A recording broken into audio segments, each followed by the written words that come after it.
በዚህ ሳምንት እኛ ልናደርገው የሚገባ ምንድነው ሲባል ራሱን ለሰጠን ጌታ ራስን መስጠት ነው። ከእግር ጥፍር እስከ ራስ ጠጉር ያሉ ሕዋሳትን ሁሉ ለእግዚአብሔር የምናስረክብበት ሳምንት ነው። በሕማማት ክርስቲያኖች ምን ያደርጋሉ ሲባል ራሳቸውን ለሰጣቸው ጌታ ራሳቸውን ይሰጣሉ።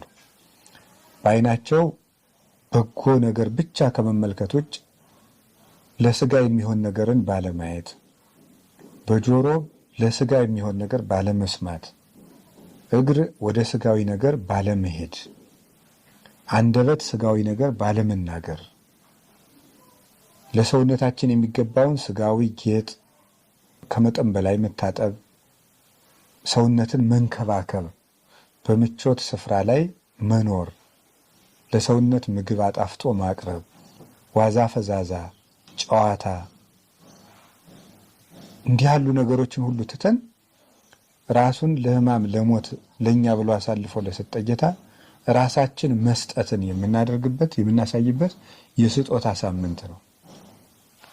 የምንሰግድበት የምንጸልይበት ምዕመናን በቤተክርስቲያን ተገኝተው ቀኑን ሙሉ ሲሰግዱ የሚውሉት በእኛ ስግደት ኃጢአታችን ይደመሰስልናል ብለን አይደለም፣ የእኛ ስራ ያጸድቅናል ብለን አይደለም።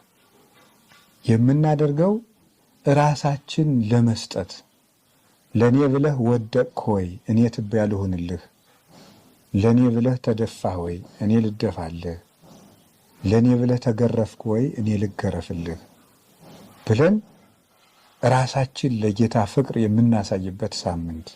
ሁልጊዜም እናሳያለን፣ ግን ዕለቱን ለማሳመን ነው እንጂ ክርስቲያን ኑሮው ሁሉ በክርስቶስ ፍቅር የታሰረ ነው እንጂ ዓመቱን ሙሉ ክርስቶስን ትተን በሳምንቱ የክርስቶስ የምንሆን አይደለንም። ይበልጥ ደግሞ በዓል ወስነን የምናሳይበት የምንገልጥበት ያቺ ቀን የማትረሳ መሆኗን የምናሳይበት ጊዜ ነው ማለት ነው።